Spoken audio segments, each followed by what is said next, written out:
Hello dear students. जैसा कि आपको पता है हमने क्लास 10th का चैप्टर नंबर 2 जो था हमारा acid basis and salt that is अम्ल क्षार एवं लवण कंप्लीट कर लिया है। तो आज हम डिस्कस करेंगे इस चैप्टर के मोस्ट इम्पोर्टेंट क्वेश्चंस। ठीक है, ऐसे क्वेश्चंस जो हर बार हमारी बोर्ड के एग्जाम में आते हैं। ठीक है, तो वीडियो को आपने बिल्कुल अंत तक देखना है। कोई भी क्वेश्चन समझ ना लगे तो आपने मेरे को कमेंट में आके बताना है। ठीक है, तो आइए शुरू करते हैं। सबसे पहले हम डिस्कस करेंगे जो क्वेश्चन 1 नंबर के इस चैप्टर से बन सकते हैं। पहला क्वेश्चन, कठोर जल को मृदु करने के लिए किस सोडियम यौगिक का उपयोग किया जाता है? Name the sodium compound which is used for softening of hard water. ठीक है, हार्ड वाटर को सॉफ्ट करने के लिए सोडियम कार्बोनेट जिसका रासायनिक सूत्र है Na2CO3.10H2 का इस्तेमाल किया जाता है। ठीक है, ये हार्डनेस को जो है वो दूर करता है और ये सोडियम का एक यौगिक है। ठीक है, इसके बाद हम अब देखेंगे अपना दूसरा क्वेश्चन। तो दूसरा क्वेश्चन है हमारा, उस लवण का नाम बताओ जो हमारी स्वतंत्रता आंदोलन से जुड़ा है।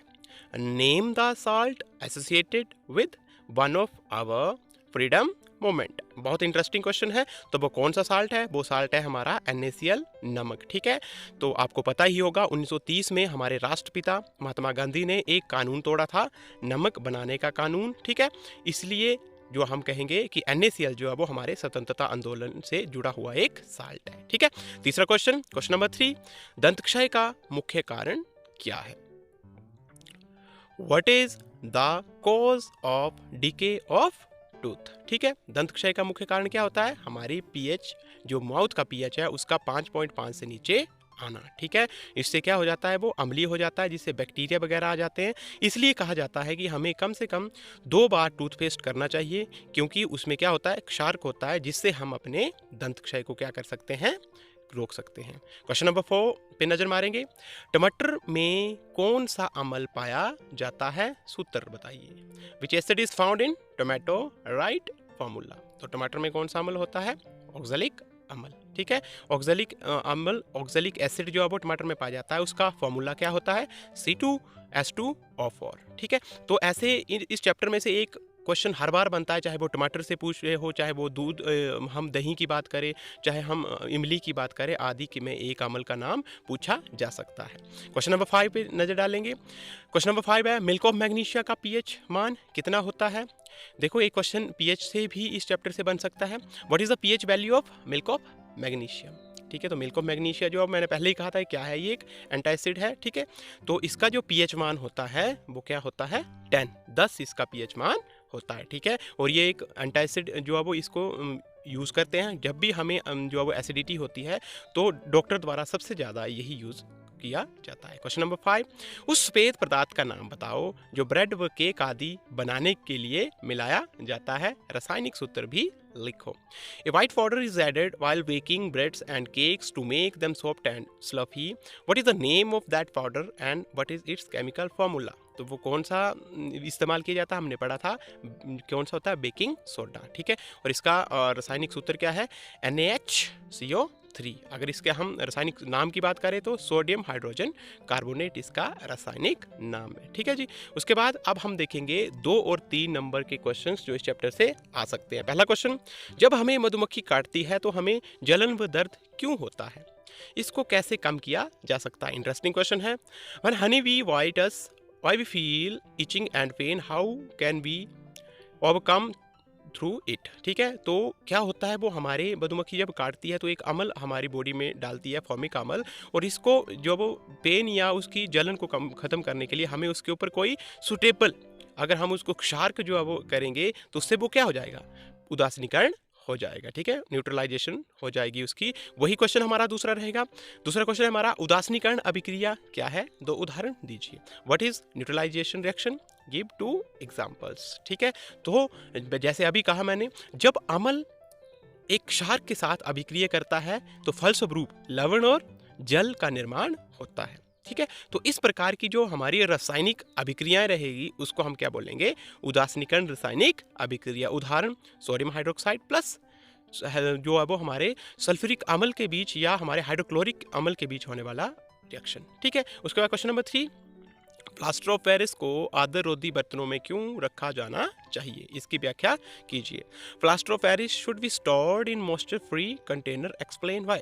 ठीक है, तो ये जो प्लास्टर ऑफ पेरिस होता है, जब ये नमी या आर्द्रता के संपर्क में आता है तो ये किस में कन्वर्ट हो जाता है, जिप्सम में। ठीक है जी, तो इसको बचाने के लिए हमें ऐसे कंटेनर में इसको रखना पड़ता है जो मॉइस्चर फ्री हो, जिसमें नमी या वो आर्द्रता और नमी के संपर्क में ना आए, इसलिए इसको जो है वो ऐसे कंटेनर में हमें रखना पड़ता है। क्वेश्चन नंबर 4, देखो जब अम्ल को तनुकृत करते समय ये क्यों सुनिश्चित करना चाहिए कि अम्ल को जल में मिलाना चाहिए, ना कि जल को अम्ल में। बहुत इंटरेस्टिंग है ये question. While diluting an acid why it is recommended that the acid should be added to water and not water to acid. देखो ये ऐसा क्यों किया जाता है, क्योंकि जब इसको मिलाया जाता है तो ये ऊष्मक्षेपी रासायनिक अभिक्रिया है। अगर हम उल्टा करेंगे, ठीक है, जल को अम्ल में मिलाएंगे तो वो क्या हो जाएगा, हमारा जो टेस्ट ट्यूब होगी वो फट जाएगी, जिससे हमें खतरा हो सकता है। इसलिए जब भी इसको तनुकृत करें, अम्ल को जल में मिलाना चाहिए। क्वेश्चन नंबर 5, आश्रित जल विद्युत का चालन क्यों नहीं करता या क्यों नहीं होता जबकि वर्षा का जल होता है। Why does distilled water does not conduct electricity whereas rain water does? तो ये बहुत इजी क्वेश्चन है। रेन वाटर में क्या होता है, उसमें विभिन्न प्रकार की गैसेस घुली होती है, जैसे sulphur dioxide, sulphur trioxide etcetera. ठीक है, तो उसमें इसकी वजह से वो क्या होता है, वो हमारी इलेक्ट्रिसिटी का क्या कर देता है, कंडक्ट कर देता है। लेकिन जो हमारा डिस्टिल्ड वाटर होता है, आश्रित जल होता है, उसमें ऐसी कोई अशुद्धि नहीं होती है, इसलिए वो नहीं करता है। ठीक है जी। क्वेश्चन नंबर 6, इजी क्वेश्चन है ये, डायरेक्ट क्वेश्चन है। धोने का सोडा एवं बेकिंग सोडा के दो प्रमुख उपयोग बताइए। Give 2 important uses of baking soda and washing soda. सबसे पहले आपने क्या लिखना है इनका, बेकिंग सोडा जो है वो formula NaHCO3, washing soda Na2CO3। उसके बाद इंपॉर्टेंस, जैसे बेकिंग सोडा भी हमने केक वगैरह में इस्तेमाल होता है, वॉशिंग सोडा हार्डनेस को दूर करने के लिए किया जाता है। तो इस प्रकार से आपने ये क्वेश्चन जो है वो, आसान सा ये क्वेश्चन है, बहुत यूजेस है, लैब में इनका यूज़ किया जाता है, दोनों का बड़ी बड़ी फैक्ट्रियों में यूज़ होता है। तो इनके आपने दो यूजेस भी मेरे को आपने बताने हैं। उसके बाद आइए अब देखते हैं इस चैप्टर से 4 नंबर के क्वेश्चन बनने की, जिनकी जो है वो हमेशा संभावना रहती है। पहला क्वेश्चन, दैनिक जीवन में पीएच के महत्व का संक्षेप में वर्णन कीजिए। What is the importance of pH in our daily life, explain in detail. देखो इजी क्वेश्चन है। पीएच हमारी बॉडी के लिए भी जरूरी है, आपको पता है हमारे आमाशय में HCl पाया जाता है, मृदा की पीएच का जो वो सुटेबल होना वो भी ज़रूरी है।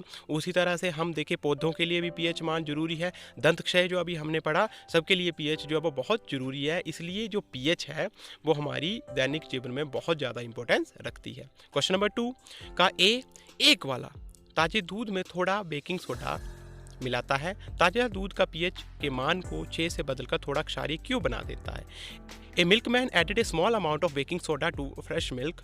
Why does we shift the pH of fresh milk from 6 to slightly alkaline? Easy question है। देखो जब वो अम्लीय हो जाएगा तो उसमें लैक्टिक अम्ल बनने का डर रहेगा, जिससे वो खराब हो सकता है। इसलिए वो क्या डालेगा उसमें, बेकिंग सोडा जो क्षारीय होता है, जो उसको लंबे समय तक बचा के रखता है, जिससे कि हमारा दूध जो है वो खराब नहीं होता है। ठीक है। क्वेश्चन नंबर 2 का B मैंने स्प्लिट करके किया है ये।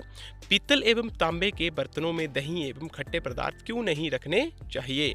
Y should curd and sauce substances not be kept in brass and copper vessel. बहुत इजी है। देखो जो मेटल होती है, अम्ल के साथ अभिक्रिया करके वो हाइड्रोजन गैस और कुछ विषैले पदार्थों का निर्माण कर देते हैं, जो हमारी हेल्थ के लिए सुटेबल नहीं होते हैं। ठीक है जी।